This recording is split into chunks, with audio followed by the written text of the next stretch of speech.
Simple. നിനക്കിടക്ക് simple എന്ന് പറയാം, അനുഭവിക്കുന്നവർക്കല്ല എന്റെ ദുരിതം അറിയൂ.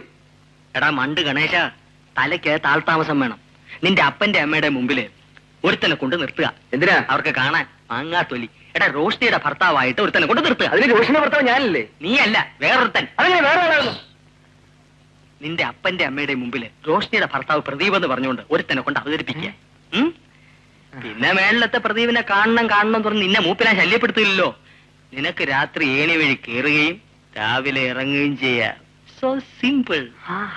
ഒരു ചായ മാറ്റിയടേ.